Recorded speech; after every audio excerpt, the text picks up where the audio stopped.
Hi friends, ఎలా ఉన్నారు? Welcome to Bharat fishing. మరి ఈరోజు మన టాపిక్ ఏంటంటే, మనం కట్ల ఫిష్ లేదా రహు ఫిష్ మనం పట్టాలంటే మనం ఎటువంటి బైట్ అయితే యూస్ చేయాలి, అలాగే మనం తీసుకున్న ఎటువంటి జాగ్రత్తలు తీసుకోవాలి, ఎటువంటి ప్లేస్లో అయితే చేప పడద్దనే దాని గురించి అయితే ఈరోజు మాట్లాడతాను అనమాట. మన సబ్స్క్రైబర్స్ కూడా చాలామంది కామెంట్ అయితే చేశారు, అది కట్ల ఫిష్ పడాలంటే లేదా మనకి చేపలు పడాలంటే ఎటువంటి బైట్లు అయితే యూస్ చేయాలని అడిగారు. కానీ వాళ్ళ కోసం నేను వీడియోస్ చాలా లేట్ అయితే అయ్యాయి అనమాట. ఇప్పుడు కూడా కుదరట్లేదు, ఎందుకంటే వర్క్ ఎక్కువ ఉంది, దానివల్ల పనితోనే సరిపోతుంది. నేను వీడియోస్ తీసి మీకు పోస్ట్ చేసేంత టైం ఉండట్లేదు, అందులో ఫిషింగ్కి వెళ్ళేదానికి అసలు వీలు పడట్లేదు. త్వరలోనే మీకు మళ్ళీ మంచి వీడియోస్తో మేము ముందుకు వస్తాను. సరే, ఈరోజు మేము టాపిక్ వెళ్దాం. సాధారణంగా మనం చేపలు పట్టాలంటే గుత్తిగేలం లేదా సింగిల్ హుక్స్ మనం రకరకాలుగా అయితే యూజ్ చేస్తాం. ఫీడర్ కూడా దాంట్లో ఒక భాగం అనమాట. ఈ ఫీడర్తో మనం గుత్తిగేలం వీటితో పోల్చుకుంటే ఈ ఫీడర్ అయితే ఉందో, ఈ ఫీడర్లో మనకి ఎక్కువ శాతం పిండి అయితే మనం ఇక్కడ పెడతాం. దానివల్ల మనకి ఎక్కువ చెర అయితే అవుతుంది. అలాగే ఈ హుక్స్ అనేవి ఇప్పుడు ఎలాగైతే కిందకు ఉన్నాయో ఇలాగైతే పైకి అయితే ఉంటాయి, నీళ్ళల్లో ఇలా పైకి తిరుగుతుంటాయి. ఈ పిండిని తినేటప్పుడు దీన్ని కూడా తింటాయి పెద్ద చేప అయితే. మీరు అన్నారు కదా ఫ్రెండ్స్, మనకు బొచ్చు చేపని ఎలా పట్టాలని. బొచ్చు చేప కూడా ఎక్కువ శాతం మనకి చెర ఎక్కడ ఎక్కువగా ఉంటుందో అలాగే అది ఎక్కువగా నోరు పెద్దది దాన్ని మిగతా చేపలతో పోల్చుకుంటే. మనకి రౌహు ఫిష్ కానీ అలాగే పైలెట్, తిలాపియా ఇవన్నీ ఏది కూడా చిన్నది నోరులు. ఒక బొచ్చు చేప మాత్రమే పెద్దది, సుమారు ఒక 5-6 కేజీల చేపకే ఇంత ఉంటుంది నోరు. అది నోరు ఇంత బాగా పెద్దది చేయగలుగుతుంది. అలాగే చాలా తెలివిగల చేప కూడా, అది చాలా దూరం నుంచి కూడా ప్రయాణం చేస్తుంటాయి, అవి వలసగా వెళ్తుంటాయి అన్నమాట. వాటిని మనం క్యాచ్ చేయాలంటే దానికి ఉన్న ఒకే ఒక మార్గం, ముందు దాన్ని ఒక స్థావరానికి మనం తీసుకురావాలి. అంటే చేపలు ఉన్న దగ్గరికి మనం వెళ్ళి వేస్తుంటాం, కానీ దాన్ని చెరాయి చేసుకొని మన దగ్గరికి అయితే దాన్ని రంపించుకోవాలి. బెస్ట్ మనకి ఫీడరు, అలాగే సింగ్ ఆడతాం కదా మన 3 హుక్స్, అది చాలా మంచి ఫిషింగ్ అనమాట. దాన్ని మనకి కట్లా కానీ మిగతా చేపలు కూడా పట్టడానికి చాలా ఈజీగా ఉంటుంది. ఓకే, ఈరోజు మీకు నేను ఏమేమి ఇష్టపడతాయి, ఏమేమి సందర్భాల్లో ఎలా పడతాయి అనేది మాత్రం చెప్తాను. ప్రాక్టికల్గా ఈసారి మనం ఫిషింగ్ స్పాట్కి వెళ్ళిన తర్వాత అక్కడ సింగ్ ఆడాలంటే మనం ఎటువంటి మన జాగ్రత్తలు తీసుకుని ఎటువంటిగా మనం వాడితేనే మనకి చేపలు పడతాయి, దాని గురించి మీకు ఇక్కడ చెప్తే అర్థం కాదు, అక్కడికి వెళ్ళిన తర్వాత చెప్తాను. ఈరోజు మనం అవి ఏం తింటాయి, ఏమి ఇష్టపడతాయి, ఎటువంటి సందర్భాల్లో ఎక్కువ ఇష్టపడతాయి దాని గురించి మాట్లాడుకుందాం. ఇంకా మనం పోతే, ఇప్పుడు మనం వీడియో రికార్డ్ చేసే టైంకి ఇది మంచుకాలం అనమాట. ఫిబ్రవరి, జనవరి అనమాట. ఇది మనకు పండగ సీజన్లో అనమాట. ఈ జనవరి అలాగే నవంబర్, ఈ వర్షాకాలంలో మంచుకాలంలో చేప తినడం చాలా తక్కువ అనమాట. ఎందుకంటే వర్షాలకు కానీ అలాగే కొన్ని చెట్లు దుంపలు పెరుగుతాయి, అలాగే పాచి ఉంటుంది నీళ్ళలో, వాటితో తింటాయి. ఎక్కువ శాతం అవే తింటాయి. ఎప్పుడైతే మనం ఈ తౌడునికి అలవాటు చేస్తామో చేప అనేది మనకి రావడం, వాటిని తినడం, గేలాలు పడడం స్టార్ట్ అవుతాయి. మొదటి పాయింట్ మీరు గుర్తుపెట్టుకోవాల్సింది ఏంటంటే, మనం చేపలు ఆ ఏరియాలో ఉన్నాయా లేవా తెలుసుకోవాలి. సరే, ఎలా తెలుస్తుంది బ్రదర్ అనవచ్చు. ఆ ఏరియాలో ఎవరైనా వలలు వేస్తున్నా అలా కూడా మనకు తెలుస్తాయి. లేదు మీరే తెలుసుకోవాలనుకుంటే గేలాలు ఎత్తుకోబోయి సింగిల్ గేలాలు అయితే వేయడం ట్రై చేయండి. మనకి ఖచ్చితంగా ఒక అరగంటకి కల్లా మీకు ఫిషింగ్ బయటని అలాగ బయటకు తీశారనుకోండి, స్పీడ్గా లాక్కుండా తీసి చూస్తే దీనికి ఉన్న పిండి అంతా తినేసి ఉంటాయి. చిన్న చేపలే మొదట అట్రాక్ట్ అవుతాయి, తర్వాత పెద్ద చేపలు రావడానికి ట్రై చేస్తాయి. ఇంకపోతే మనం ఫీడర్లో కానీ గుత్తిగేలాల్లో కానీ బొచ్చి చేపని బాగా అట్రాక్ట్ చేసే ఫిషింగ్ బయట ఏంటంటే అరటిపళ్ళు. మనకి అరటిపళ్ళు ఏదైతే ఉంటాయో, పచ్చరటి అంటే బంగళాలు ఇవన్నీ కాకుండా మనకి పచ్చరటి ఉంటాయి కదా, అంగట్లో అమ్ముతారు కదా, అటువంటి అరటిపళ్ళు కాస్త మాగాలి, మరి పచ్చి మనకి రావు, చొక్క అరటిపండు లాగా తయారవుతాయి. అవి కాస్త మెతువుగా తయారవుతాయి.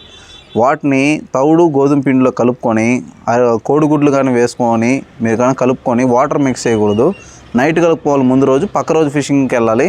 అప్పుడు అది పులిసి లైట్గా పుల్లటి వాసన, అది ఒక రకమైన మిశ్రమంలాగా తయారవుతుంది అది ఫిషింగ్ బయట. అప్పుడు అది బొచ్చ చేపకి చాలా ఇష్టమైందనమాట. అది మేము అంతకుముందు ఫస్ట్లో వీడియోస్ చేయకముందు ఇక్కడ దగ్గరలో ఉన్న ఫిషింగ్ స్పాట్లో వాళ్ళందరం అదే కలుపుకొని వెళ్ళేదనమాట. ఎప్పుడైతే ఇంట్రెస్ట్ కలిగిందో అప్పుడు వీడియోస్ చేశాను. అప్పటికి ఆ ఎల్లవ తగ్గిపోయింది, చేపలు పట్టడం ఆడ చాలా వరకు తగ్గిపోయింది. ఇప్పుడు పట్టాలంటే 100 కిలోమీటర్ల దూరం వెళ్ళాలి ఖచ్చితంగా బొచ్చులో పెద్దలు పట్టాలంటే. కానీ అంత దూరం పోవాలంటే ఒక రోజంతా కేటాయించాలి అనే ఉద్దేశంతో మేము ఆగిపోతున్నాం. అందులో ఇంకొక మనిషి కూడా తోడు కావాలి. నేను ఒక్కడనే ఈ కెమెరా సెటప్ అనేది తీసుకుపోయి అంత దూరం రిస్క్ అన్నమాట. ఎందుకంటే కొన్ని ప్లేస్లు ఇంకొక మనిషి సహాయం ఉంటేనే బాగుంటుంది. ఓకే, దాన్ని పక్కన పెడదాం.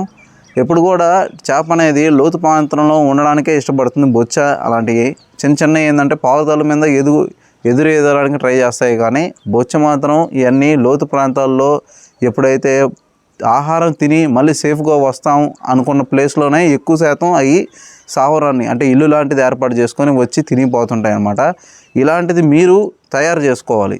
చేపలు పడాలి మీకు ఖచ్చితంగా, నేను పడాలి నాకు ఏడుందని సరే నా దగ్గరికి వచ్చేయాలనుకున్నప్పుడు ఇదే మార్గం.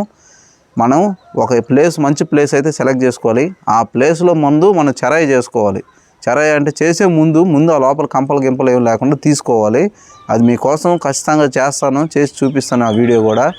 అలా చేసుకున్నప్పుడు మనకి నెక్స్ట్ డే కూడా ఆ రోజు వచ్చి తింటుంది చేప, నెక్స్ట్ డే కూడా వచ్చి తింటుంది. కానీ ఆ ప్లేస్కి మీరు తప్ప ఇంకెవరు వెళ్ళకూడదు. అది మాత్రం గుర్తుపెట్టుకొని వలలోకి కూడా రాకూడదు. ఆడికి వల వేసే వాళ్ళు కూడా రాకూడదు, చేపలు గేలాలు వేసుకునే వాళ్ళు ఎవరు రాకూడదు. మీరు మాత్రమే ఉండాలి, మీరే పడుతుండాలి. అప్పుడు మాత్రమే అవి అక్కడికి వస్తాయి. ఎన్ని చేపలు వెళ్ళిపోతున్నా సరే మళ్ళీ మీ దగ్గరికే వస్తాయి, చెరాయి కోసం తినేదానికి వస్తాయి. అప్పుడు చనిపోతాయి కూడా, మనకి గేలాలు పడతాయి, దాంట్లో డౌటే లేదు. అరటిపళ్ళు ఒకటి. రెండోది బెల్లం. మనకి బెల్లం ఉంటుంది కదా, మామూలుది చక్కెర బెల్లం కాకుండా ఇది పాకం బెల్లం ఉంటుంది. ఆ బెల్లం కాస్త కాసిన లేదా నీళ్ళలో కలిపిన ఆ వాసనకు కూడా బాగా అట్రాక్ట్ అవుతుంది. అలాగే ఇలాచి యాలక్కాయలు కూడా మనకి బాగా అట్రాక్ట్ అవుతుంది అన్నమాట. ఈ వీడియోలో మీకు మొత్తం చెప్తాను, ఎలా కలపాలో కూడా మళ్ళీ తర్వాత మాట్లాడుకుందాం. అలాగే ఎండి కొబ్బరి ఉంటుంది కదా, ఎండి కొబ్బరిని కాస్త తురుముకున్నామంటే దాంట్లో కూడా మనకి ఫిష్ అనేది అట్రాక్ట్ అవ్వడానికి చాలా యూస్ఫుల్ అవుతుంది. అలాగే అన్నం ఉంచిన గంజి కూడా మనకి కాస్త అయితే అది లూజ్ అవ్వకుండా కూడా బాగుంటుంది. మనం రకరకాల తౌడులో కూడా 2 రకాలు ఉంటాయి. నూనె తీసేసింది, నూనె తీయకుండా ఉన్నదైతే కాస్త బెటర్. దాన్ని నూనె తీయకుండా ఉన్నది కాస్త వాటర్లో వేసి కలిపామనుకోండి, కాస్త అది ఒక రకమైన స్మెల్ బాగుంటుంది అనమాట. ఇలాంటి మంచి క్వాలిటీలు తీసుకోవాలి. ఏది కూడా నేను చెప్పినవన్నీ అన్నీ మీరు ఒకసారి వేసినా కూడా చేప వర్కౌట్ అవుతుంది. ఎందుకంటే ఒక మనిషికి ఒక్కొక్క ప్రాంతాలను బట్టి ఆ మనిషి ఎదుగుదల ఉంటుంది. అంటే ఒక్కొక్క ప్రాంతాల్లో ఇప్పుడు కొన్ని ఊర్లో అయితే ఓన్లీ చపాతీ రోటీ తింటుంటారు మనిషి. ఇక్కడ మనం ఆహారం ఎక్కువ తింటాం. అట్లాగే కొన్ని ఏరియాలో వాతావరణం అనుకూల పరిస్థితులు బట్టి అయితే అవి కూడా మారుతుంటాయి. దాన్ని బట్టి మనం బయటలు అనేది మనం మార్చుకుంటా వేసుకోవాల్సి ఉంటుంది. ఏ బయట అనేది కన్ఫామ్గా ఇదే పడుతుందని ఉండదు. కొన్నిటికి తౌడు, గోధుమ పిండి, ఒక పార్లేజీ బిస్కెట్ ప్యాకెట్కే రౌహు ఫిష్లు భయంకరంగా పడిన రోజులు కూడా ఉన్నాయి. కానీ అదే బయటని మనం ఇంకో ఏరియాలోకి వెళ్ళామనుకోండి, రకరకాలు వేసినా సరే పడే పరిస్థితుల్లో ఉండవు. ఎందుకంటే మెయిన్ ఈ వర్షాకాలం శీతాకాలం ఏంటంటే చేప తినడం తక్కువ. కాస్త చెరాయి చేసుకొని మీరు గట్టిగా ట్రై చేస్తే ఖచ్చితంగా పడతాయి. ఎండాకాలం స్టార్టింగ్లో మనకి ఎప్పుడైతే ఉంటాయో మనకి బ్రహ్మాండంగా వర్కౌట్ అవుతుంది. ఎందుకంటే పైన ఎండకి చేప ఏ కాడికి లోతుకి వెళ్ళడానికి ట్రై చేస్తుంది. అప్పుడు చేప మనకి ఈజీగా అయితే పడడానికి మనకి బాగా పడుతుంది. ఇంకపోతే మనకి టైమింగ్స్ వచ్చి మార్నింగ్ ఎప్పుడు కూడా 6 to 7 నుంచి మనకి మధ్యాహ్నం లోపల కవరేజ్ చేసుకోగలిగితే మనకి చేప మేతకు వచ్చే టయానికి మనం రెడీగా ఉంటాం. లేదంటే ఇంక ఈవినింగ్ టైము అంటే మధ్యాహ్నం మనం ఉండిన దానివల్ల కొన్ని సందర్భాల్లో పడతాయి. నేను ఎక్స్పీరియన్స్ చేసింది 2 ఏళ్లలో నేను ఎక్స్పీరియన్స్తో మీకు చెప్తున్నాను. ఉదయం టైంలో అనుకోండి మన ఫిషింగ్ కూడా మనకు కవర్ అవుతుంది. ఆ తర్వాత మన ఇంటికి వెళ్ళి అది తినేసి రెస్ట్ తీసుకోవచ్చు. వీలైతే మళ్ళీ సాయంత్రం రండి, లేదంటే ఉదయం సాయంత్రం ఉండాలంటే మీకు ఓపిక ఉండొచ్చు.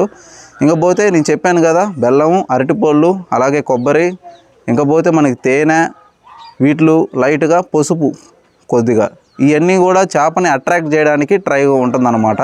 ఇంకా చాలా ఉంటాయి. బ్రెడ్, అలాగే ఇంకా మనకి బ్రెడ్ ఉంటుంది కదా, బ్రెడ్ అంచులు తీసేసి మధ్యలో బ్రెడ్ భాగం ఉంటుంది, బాగా దానికి అట్రాక్ట్ అవుతుంది.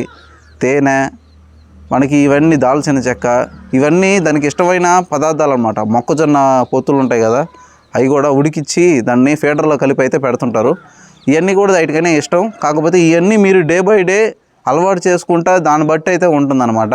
కొన్ని సందర్భాల్లో చెప్పాను కదా, తౌడు, గోధుమ పిండి వేసినా కూడా చేప అయితే వర్కౌట్ అవుతుంది. కొన్ని సందర్భాలు కుదరదు. చాలామంది అంటుంటారు అవన్నీ వేయకూడదు, ఏం బిర్యానీ వండుతున్నావా అనుకుంటారు. కానీ నేను మీకు వీడియోస్ మీరు ఎప్పటి నుంచి వస్తున్నారో తెలియదు, కానీ నేను చాలా వీడియోస్ మీకు పెట్టలేకపోయాను. ఎందుకంటే నేను ఈ ఎక్స్పీరియన్స్ని ఫేస్ చేయాలని, మీకు తెలియాలని ఇంటెన్షన్తో చాలా రకాల బయటలు యూజ్ చేసి చాలా దగ్గరలో చాలా వేసాను అనమాట. కానీ కొన్ని సందర్భాలు నేను బాగా గమనించింది ఏంటంటే, నేను చాలా నాకు బాగా పనిచేసిన ఫిషింగ్ బయట వచ్చి తౌడు, గోధుమ పిండి, హార్లిక్స్, పార్లేజీ బిస్కెట్ ప్యాకెట్, ఇదే నాకు చాలాసార్లు రౌహు ఫిష్లు పడ్డాయి. మోసగేండ్లు పడి ఉన్నాయి, మొయ్యి బుడాలు పడి ఉన్నాయి. ఇదే ఫిషింగ్ బయటికి చాలా దగ్గర వర్కౌట్ అయ్యి, కానీ ఇదే ఫిషింగ్ బయట మళ్ళీ వర్కౌట్ అయిన దగ్గర అదే పక్క ప్లేస్లో పక్క ఊర్లో కానీ ఎలా ఉన్నట్టే పడన పరిస్థితులు చాలానే ఉన్నాయి. అందుకని నేను చెప్పినట్టు ఇవన్నీ ట్రై చేయండి. కొద్దిగా మిశ్రమం కలుపుకొని మన ఫిషింగ్స్ బయట ఎలా కలుపుకొని మన ఛానల్లో చాలా వీడియోస్ ఉన్నాయి. ఫేడర్తో ట్రై చేయండి, బొచ్చులు పడతాయి బ్రదర్. మీరు అడిగిన దానికోసం మీకోసం ఈ వీడియోస్ అయితే చేస్తున్నాను. ఓకే, నేను నా ఎక్స్పీరియన్స్ బేస్ చేసుకొని ఇంకోటి అయితే ఒక దాన్ని అయితే తయారు చేశాను, అది కూడా మీకు చూపిస్తాను. ఇదిగోండి, ఇది నేను తయారు చేసింది. ఇది ఫీడర్ లాగా ఉంటుంది. దీనికి మొత్తం 8 హుక్స్ అయితే ఉంటాయి. ఇవన్నీ కూడా ఈ 8 హుక్స్ పైకి లేసి ఉంటాయి, మధ్యలో కూడా ఒకటి ఉంటాయి, మొత్తం 9 అయితే ఉంటాయి. ఇవి ఎలా పనిచేస్తుంది అంటే ఫీడర్ లాగే, కాకపోతే దీన్ని ఎక్కువ దూరం విసిరేయలేము, అదొకటి. దీంతో ఒక చేప అయితే పడింది. నేను మళ్ళీ వీడియోస్ చేయలేకపోయాను, ఒకటేసారి యూస్ చేశాను. ఒక చేప అయితే పడింది, మళ్ళీ ఇంకా పడలేదు. కానీ ఒక ఏరియాలో దీన్ని సక్సెస్ అయ్యిందని మీకు చూపించలేను, ఎందుకంటే ఏరియాలు బట్టి ఉంటుంది. రీసెంట్గా మీరు కొన్ని వీడియోస్ చూసుంటారు బాటిల్తో ఫిషింగ్ అని, కానీ అది మనం 6 months బ్యాకే మనం ఫిష్ ట్రాప్గా మనం పక్కిలను పట్టడానికి అయితే ట్రై చేసాం, కానీ దాని పెద్ద రీచ్ రాలేదు. ఏది కూడా కొంతమంది చేస్తేనే రీచ్ వస్తుంది, కానీ మనలాంటి వాళ్ళకి ఏంటంటే దాని రీచ్ రాకపోయినా మీకు అర్థం అవ్వాలనే ఇంటెన్షన్తో అయితే చేస్తాను వీడియోస్. దాని గురించి కూడా చేస్తాను, కానీ అది అన్ని వల్ల వర్కౌట్ ఆ బాటిల్తో చేపలు పట్టడం అది నాకు తెలుసు. కాకపోతే అది మీకు ఎక్స్పీరియన్స్ చేసి మీకు చెప్పాలి కదా, నాకు ఆల్రెడీ తెలుసు. కానీ ఆ వీడియో మీకు చేసి చూపించాలంటే ముందు నాకు కాస్త అయితే ఖాళీ ఉంటే ఆడికి వెళ్ళాలి ఫిషింగ్ స్పాట్లో. డైరెక్ట్గా ఇలాంటి వీడియోస్ చేసి మీకు అర్థం కాదు. ప్రాక్టికల్గా ఆడికి వెళ్ళి మార్నింగ్ నుంచి ఒక ఆఫ్టర్నూన్ దాకా అయినా ఉండి మీకు ఎక్స్పీరియన్స్ చేసి మీకు ఆ వీడియో చూపిస్తేనే మీకు అర్థమవుతుంది. దాని గురించి కూడా చేస్తాను, వెళ్తాను కూడా. ఇంకపోతే నేను తయారు చేసింది ఇది ఎలా ఉందంటే అదేదో దేయాల సినిమాలో కొన్ని ఉంటాయి,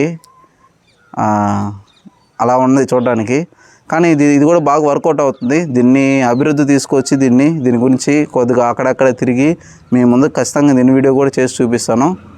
ట్రై చేయండి దీంతో కూడా మీరు. కానీ దీన్ని వాడాలంటే ప్లెయిన్గా ఉండాలి, వాటరు కింద గింపలు ఉండకూడదు, ఇరుక్కోపోతాయి. చాలామంది అంటుంటారు గుత్తిగేల విసిరేస్తుంటే బ్రదర్ మనకి వంగిపోతుంటాయి, కానీ ఇది వంగడం వాస్తవం. కానీ దీనింత షార్ప్నెస్ ఇంకే గేల ఉండదు, అది మాత్రం గుర్తుపెట్టుకోండి. రెండోది, మీరు కానీ గుత్తిగేలం వేసే పని అయితే పైన శీషం తీసేసి ఒత్తి పిండి కలిపి అయితే వేయడానికి ట్రై చేయండి కొత్త ప్లేస్లో. ఎందుకంటే రాళ్ళు ఖచ్చితంగా ఉంటాయి, మనకు తెలియదు కదా, ఇరుక్కున్న దాకా తెగిపోతాయి. మనం ఒకటి నమ్మకం పోతాం. నేనైతే 5-6 డబ్బాలు తీసుకొని పోతాను, ఒకటి పోయినా ఇంకోటైనా ఉంటుందని.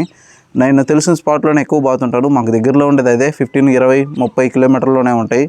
అంతమించి తెలిసిన స్పాట్లలో ఇంకా లేవు, ఎక్కడ లేవు నాకు తెలిసి మా ఏరియాలో. ఇంకా 100 కిలోమీటర్ల పైన పోతేనే ఉన్నాయి. ఓకే ఫ్రెండ్స్, ఈ వీడియోలో మీకు అర్థమైంది అనుకుంటున్నాను. నేను చెప్పాలనుకుంది ఇది.